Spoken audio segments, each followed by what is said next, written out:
Fala, Clauzinho, vamos falar sobre a questão do Carrefour, no qual o que a gente tem de ocorrido até agora, dos fatos que se demonstram, pelo menos até quando eu estou gravando esse vídeo, é que um homem que, de acordo com a narrativa da esquerda, foi morto por ser negro, né, acabou sendo morto por segurança do Carrefour na saída da loja, né, porque ele estava ameaçando, xingando, sendo truculento com uma das vendedoras. E acabou que eles puxaram esse cara para fora, deu uma briga, o cara deu um soco primeiro, foi pego em câmera do sistema interno de vigilância da loja, e isso daí, quando eles foram puxados para fora, deu daquela briga lá e o cara levou uma chave no pescoço, um mata-leão, ficou por muito tempo e morreu asfixiado. Né? O que acontece então sobre essa narrativa? O pessoal está dizendo que não, a narrativa é que ele foi morto por ser negro. Então depois foi visto pelo sistema de segurança interno que não foi o caso, que na verdade o rapaz começou agredindo. Mas existe uma galera, em certo grau, alguns conservadores, alguns libertins em geral, que estão dizendo, não, como o cara deu um soco no rosto, eles estão com o direito de matar outra pessoa. O que não faz nenhum sentido. Por que isso não faz sentido? Porque é simplesmente algo desproporcional. Ah, mas é defesa. O cara já estava imobilizado, já estava neutralizado. Existe um tempo entre os dois momentos, né, que a gente não sabe o que aconteceu. Então, se a gente considerar que não houve nada entre esses dois tempos, houve o soco e a asfixia, não foi defesa e sim foi um assassinato. Só que não foi por conta de racismo, foi simplesmente por uma imperícia, talvez, dos seguranças. Se houve uma escalada do conflito entre o soco e a asfixia, por exemplo, o cara continuou brigando, esperando essas coisas, antes de levar a chave, daí levou a chave e morreu, há de se argumentar que, na verdade, então não foi assassinato, sim defesa. O pessoal, no final, só levou as últimas consequências ou aplicou de uma forma errada, porém eximível de culpa. O que se torna um problema, então, é que para se ter certeza disso, não assumindo somente que houve esses dois fatos, mas pode ter fatos ocultos ou que a gente não conhece por enquanto, é que é necessária uma investigação sobre isso. Não se dá para ter uma conclusão que é um assassinato ou uma defesa simplesmente de cara. Quem defende isso está simplesmente pressupondo que algum lado é culpado, né, e ele deveria ser provado inocente. Mas o correto seria suspender a presunção de culpa, né, e obviamente prezar pela presunção de inocência, e analisar, mas claramente, digamos assim, um estava errado, ou o cara começou e daí mereceu ser morto, ou o cara não merecia ser morto, então quem está errado são seguranças. Ou pode ser uma terceira parte, eu posso explicar isso daqui a pouco. O ponto todo é que é necessário conhecer os fatos, não dá para simplesmente sair induzindo, dizendo que é isso, que é aquilo, não sei o quê, porque no final tu pode estar errado. Se tu tem fé no taco, essas coisas também não conta. Tu não pode condenar alguém com base com eu acho, né? Ou simplesmente querer dizer que a lei deveria ser isso, então tal coisa. A não ser que tenha um fundamento de lei natural, mas não a lei, se fosse a minha cabeça, seria essa lei aqui. Então o que é importante? Que haja uma investigação sobre o caso, que o pessoal não atrapalhe esse tipo de conduta. Mas a esquerda, ela não se importa com justiça, ela não se importa com minorias, ela se importa com poder. Tanto que a gente pode ver como que a esquerda reage, por exemplo, àquela esquete da Porta dos Fundos, zoando uma vereadora mulher. Por mim, foda-se, é uma vereadora, mas a narrativa deles sobre, vereadora mulher, nós temos que respeitar, mesmo que a gente não goste, não sei o quê. Vem uma que eles não gostam, pronto, estão zoando, né? Então não é nada em relação, por exemplo, a mulheres negros, mulheres negras trans, homossexuais. É sempre sobre o controle sobre essas minorias. Isso eu já falo há muito tempo no canal. Então, o que pode ocorrer que seja um problema em cima? Que isso vem o lado investigativo, as hipóteses podem ser levantadas, apesar de elas não devem ser consideradas verdadeiras até provadas o contrário. Simplesmente tem que ser investigadas e demonstradas verdadeiras, além de um grau de razoável de dúvida, né? Pode haver que há responsabilidades do Carrefour, pode haver que há responsabilidade da empresa que fazia a terceirização de segurança para o Carrefour, ou dos próprios seguranças, ou do próprio rapaz. Vamos colocar que os guardas ali, eles tinham um curso de segurança no qual uma das coisas do curso era a imobilização não letal. Em resumo, aquilo que eles fizeram foi uma questão clara de imperícia. Por que isso ocorreu? Porque, sei lá, quem ministrava o curso era uma empresa caça-níquel. Vem aqui, me paga R$1.000, eu te dou um certificado. Ou os caras foram peritos no próprio curso. Ou pior, talvez a empresa que fornecia segurança disse, não, essa galera que tem o curso, vai lá, filhão. E no final não tinha. Então é uma fraude daquela empresa por colocar um pessoal subqualificado para isso. Ou simplesmente é uma deliberação interna do Carrefour, que eu duvido, mas pode ser uma questão a ser lidada. O ponto todo é que a gente tem que analisar quem é o responsável para analisar quem tem os direitos. Se tu pega e nota que no final o rapaz, apesar de ter um histórico de violência e tudo mais, que o pessoal já está dizendo de ser um marido errático, como a esquerda está falando, de bater na mulher, né? Apesar de tudo, apesar de todo esse passado, toda essa ficha que o cara tem, ele simplesmente é uma pessoa que foi injustiçada, então sim, dá para fazer um argumento que os descendentes dele, os herdeiros dele, possam ter uma compensação por isso, no caso a família. Mas se for notado que, na verdade, houve uma expansão do conflito, uma escalada do conflito, isso foi passado pelos seguranças tendo que levar à morte dele ou por uma perícia ou por uma necessidade, pode haver um argumento sobre simplesmente, bem, foi um acidente sobre isso aqui, e a morte foi simplesmente uma condição da ação, não um meio pelo qual eles estavam esperando, só uma condição, porque, tipo, sei lá, estavam segurando, o cara começou a ser sufocado, começou a brigar mais ainda, espernear, porque está sendo sufocado, instinto humano de lutar e fugir, né? E isso levou a esse fatídico acontecimento. O ponto todo, novamente, tá tendo essa discussão, o pessoal tá todo mundo puxando os lados, se politizando, puxando uma panelinha, em vez de parar e pensar no que é realmente importante, a verdade e a justiça, né? E falando sobre verdade e justiça, o que a esquerda está fazendo hoje em dia? Tipo, apesar de ter posições controversas, até mesmo no que seria direita ou alguns libertários, né, dizer que precocemente que é defesa, eu não estou dizendo que é ou não é, só estou dizendo que a gente não sabe. Então, analisar como se fosse um ou outro e começar o julgamento daí não faz sentido nenhum, né? O que aconteceu? Já tem arrastões ocorrendo no Carrefour, já tem o pessoal destruindo a propriedade do Carrefour, e eu não sou a pessoa que vai dizer assim, não, nossa, olha, o Carrefour é uma empresa santa, nós temos que defender de olhos fechados. Não, o Carrefour faz diversas besteiras, tem certos conflitos com o governo, só que eu não vejo que seja uma resposta válida, basicamente colocar a vida dos funcionários do Carrefour em risco, tocando fogo, quebrando tudo, né? E ainda assim, gerando externalidades aos funcionários do Carrefour, que acabam dependendo daquele serviço para sobreviver. Ainda mais num tempo desses, onde a gente está com uma certa pressão econômica em cima por conta das regulações da gripe, que eu não posso falar porque desmonetiza o vídeo, tá? Então, o que acontece? Esse tipo de justiça do povo, justiça do coletivo, que não tem nada a ver com a justiça, e sim com a destruição deliberada e gratuita de propriedade, é simplesmente uma tentativa de mostrar poder, de exercer o poder daquela massa para usar isso aí como uma alavancagem. Tanto que o Carrefour fechou aquela loja em específico, onde isso ocorreu, e emitiu certas notas, tentando pegar e, digamos, ter uma posição moralmente aprovável para escapar de qualquer, sei lá, vendetta futura que possa ocorrer por parte da esquerda. Ah, quer dizer que o Carrefour sei lá, é uma empresa puramente boa, com um bom coração? Não, eles estão simplesmente cortando o dedo para não perder a mão. O que isso quer dizer? Se eles simplesmente tomarem uma posição de resistência à esquerda, o que a esquerda vai fazer? Vai continuar quebrando as coisas e eles vão ter mais prejuízo. Se eles simplesmente falarem, tá, foi mal, toma aqui, compensação, estou fazendo tudo para ajudar, vamos lá. Pode ser isso aí por uma questão de realmente bom grado, simplesmente prevenção de danos, né? O que acontece? A esquerda talvez pare de destruir as coisas.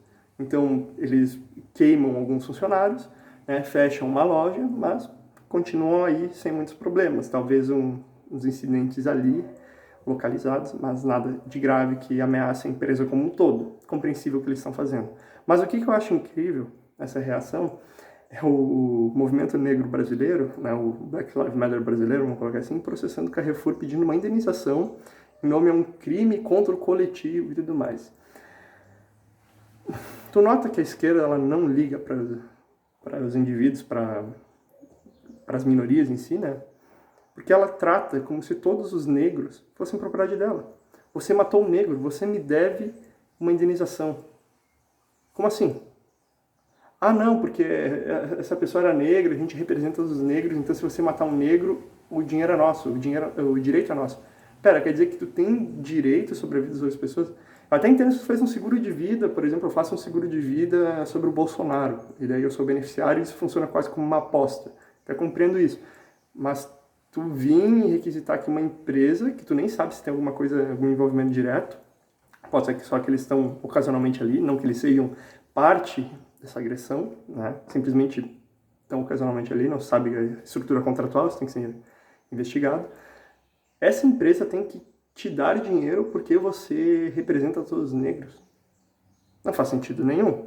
Uma empresa que tenta, uma entidade que tenta empurrar essa narrativa, ela tem que basicamente se reconhecer como uma representante do coletivo, né, uma representante talvez até única do coletivo, porque se tiver um outro movimento negro, o movimento negro 2, B, vamos colocar assim, esse ganha também parte do dinheiro, ou tu tem que ter uma carteirinha de filiação dizendo, não, eu sou do movimento negro A, o movimento negro B eu não reconheço, ou reconheço ambos, então se eu morrer porque, sei lá, alguém um nazista veio e matou, eu por ser negro, então esses dois ganham dinheiro ou coisa do gênero, fazem um seguro de vida sobre a minha pessoa. Que, se fosse seguro de vida não teria muito problema.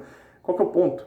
A esquerda ela não se importa com isso, não se importa com a verdade, não se importa com os indivíduos, não se importa com as minorias. A única coisa que importa para um estatista, ainda mais em um regime democrático, é a politização dessas pautas para empurrar narrativas.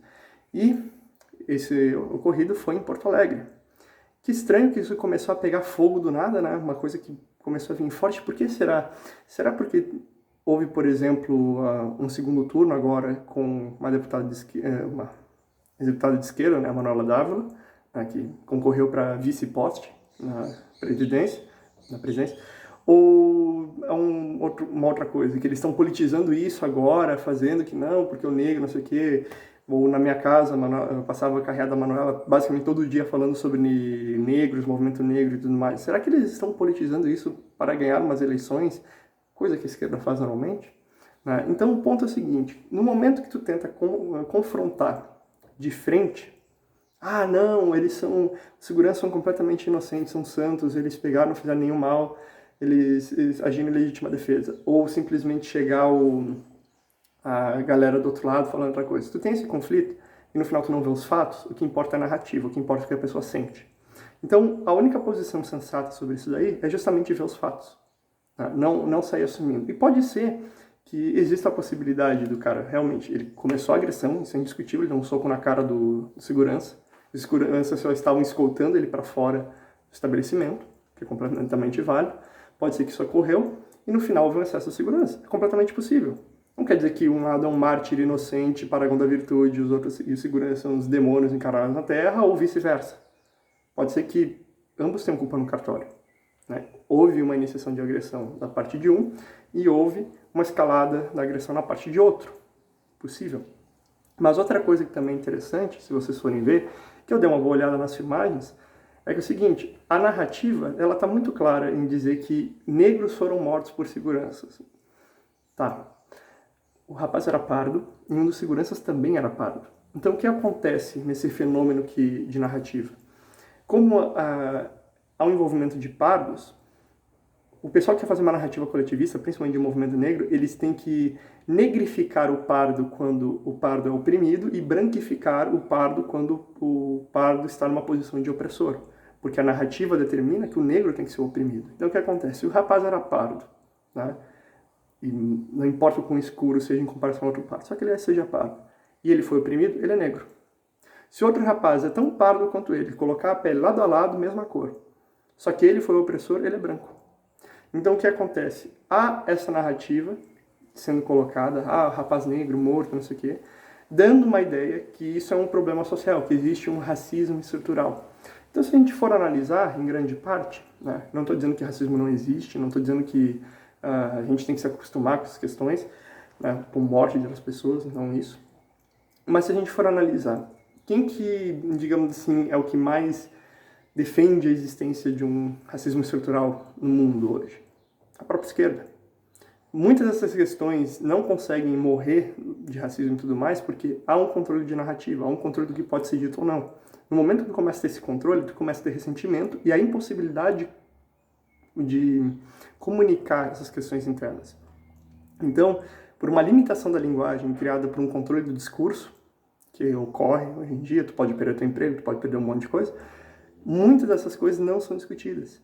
E acabam entrando numa zona de tabu, pelo qual quem quer discutir isso aí com fatos, ver a lógica por trás das coisas, analisar com base e não depender de uma narrativa, é uma pessoa que está secretamente trabalhando em expandir o privilégio branco, a supremacia branca na sociedade e quer escravizar os negros de volta, porque, meu Deus, esse é o desejo da pessoa automaticamente. A pessoa tem que ser demonizada nessa narrativa.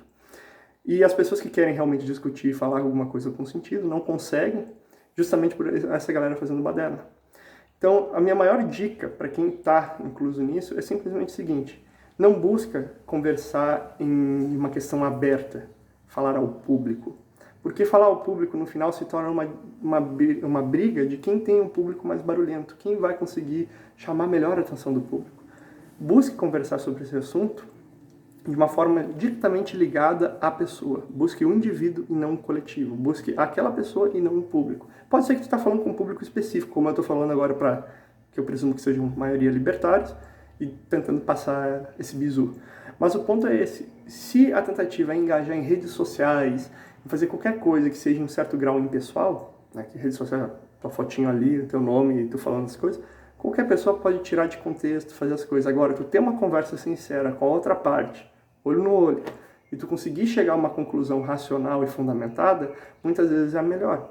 Muitas pessoas podem não saber, na maioria das informações, e tu usar da internet, de redes sociais, para não, ó, isso aqui foi levantado, isso aqui é uma das coisas que estão dizendo, isso aqui é um laudo da polícia, né? É isso aqui que está ocorrendo, uma questão de informar. Se tu tenta chegar na internet e dizendo assim, sei lá, olha aqui, seu cuzão, você está fazendo tal coisa errada, não sei o que, isso aqui, imbecil.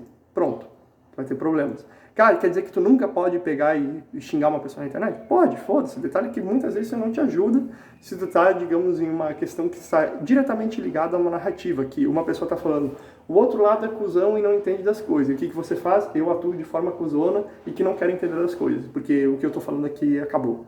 Então tu tem que ter uma medida, em certo grau, conciliatória sobre esses fatos. E pode ser que talvez tu esteja errado.